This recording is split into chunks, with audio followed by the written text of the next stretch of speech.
I-play na natin itong video na ito, ha. Are you ready to face real challenges in digital compositing? Hello, I'm Aitor Echeveste, and I have worked as a senior compositor at companies like WetFX, Framestore, Rising Sun Pictures, and Trickster, contributing to major productions like Avatar 2, King of the Planet of the Apes, and several recent Marvel hits, among many others. I have created a course specifically designed for compositors who already have knowledge of Nuke and are looking to face real production challenges.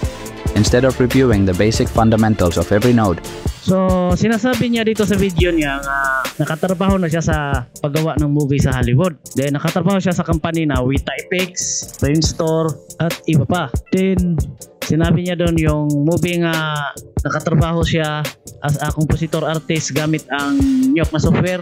So, nakatrabaho siya sa movie na contributing to major productions like Avatar 2, King of the Planet of the Apes, and several recent Marvel hits. Avatar 2, nakatrabaho siya sa Avatar 2. Din sa Kingdom of the Planet of the Apes, nakatrabaho siya dyan sa movie na yan. And several recent Marvel hits. At iba pang mga movie nga Marvel hits. Okay, alright. So ito na video is part 28 na ito na video. So ngayong October 3, 2025, so magbigay lang tayo ng video reaction dito sa video sa YouTube na ang nakatitle Course 01 Professional Compositing Technique. So itong EN, ibig sabihin English language ang gamit. So ito na video is naka-upload ito sa YouTube channel na ang pangalan Aitor, pronounce nito?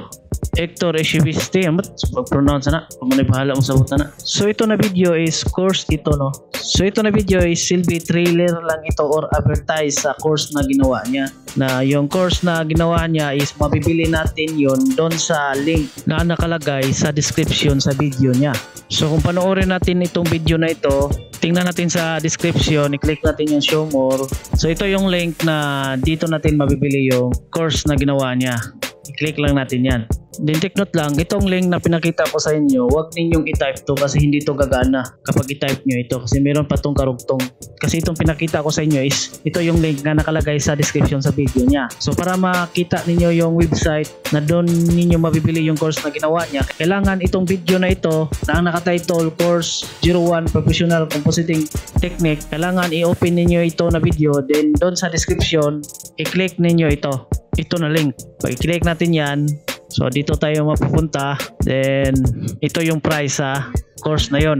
So kung gusto natin bilhin yung course na yon. So anyway, i-play na natin itong video na ito, ha. Are you ready to face real challenges in digital compositing? Hello, I'm Aitor Echeveste, and I have worked as a senior compositor at companies like WetFX, Framestore, Rising Sun Pictures, and Trickster, contributing to major productions like Avatar 2, King of the Planet of the Apes, and several recent Marvel hits, among many others. I have created a course specifically designed for compositors who already have knowledge of Nuke and are looking to face real production challenges. Instead of reviewing the basic fundamentals of every node, so sinasabi niya dito sa video niya nga nakatrabaho na siya sa paggawa ng movie sa Hollywood. Then nakatrabaho siya sa company na WetFX, Framestore, at iba pa. Then sinabi niya doon yung movie nga nakatrabaho siya as a compositor artist gamit ang Nuke na software. So nakatrabaho siya sa movie na contributing to major productions like Avatar 2, King of the Planet of the Apes, and several recent Marvel hits. Avatar 2, nakatrabaho siya sa Avatar 2. Din sa Kingdom of the Planet of the Apes, nakatrabaho siya dyan sa movie na yan. And several recent Marvel hits. At iba pang mga movie nga Marvel hits. So dito may pinakita siya dito na mga poster sa mga movie. So siyempre ito yung mga movie nga nakatrabaho na siya.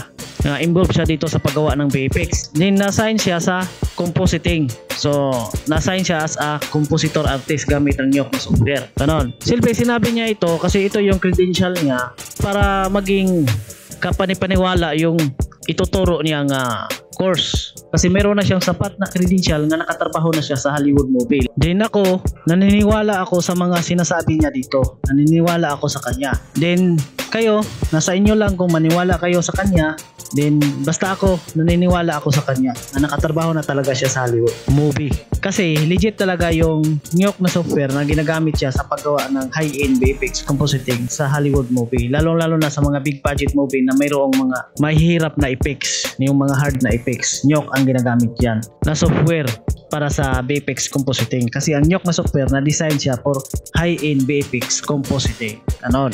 Then yung Adobe After Effects, ginagamit siya sa mga big budget movie for motion graphics lang at sa mga simple VFX compositing. Kasi lahat doon na VFX shot sa movie ay hindi naman lahat ng VFX shot doon is mahihirap lahat. Mayroong VFX shot doon na simple lang. So kung ano yung mga VFX shot na simple lang, Adobe After Effects ang gagamitin doon na software para sa compositing. At depende din yan sa available na artist. Kung nagkulang ng compositor artist, gamit ang Nyok na software. Kasi yung ibang compositor artist gamit ang Nyok na software, may ibang ginagawa nila yung ibang VFX shot. Kaya mapilitan na ang kunin na lang na compositor artist gamit ang Adobe After Effects.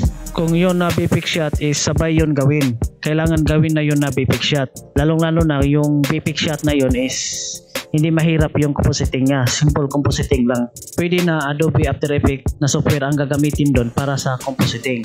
Pero sa mga VFX shot na mahirap na compositing, na yung marami nang i-compositing na files, na yun na VFX shot is hard yun na VFX, is Nyok talaga ang gagamitin doon na software para sa VFX compositing. Kasi flexible gamitin yung Nyok na software para sa high-end VFX compositing sa mga hard na VFX na marami ng files na i-compositing. Ganon. Okay, alright. So kung gusto ninyo panoorin itong video na ito na pinanood ko, so i-research lang ninyo ito sa YouTube kasi pinakita ko naman dito yung title niya at yung pangalan sa YouTube channel niya. So i-research ninyo ito sa YouTube. Ang title niya is Course 01 Professional Compositing Technique. So para lalabas talaga tong video, kailangan kung anong nakatitle dito is gayahin talaga ninyo na yung mga symbol i-type din ninyo, na kung ano yung nilagay na pangalan sa title is yun din ang i-type ninyo.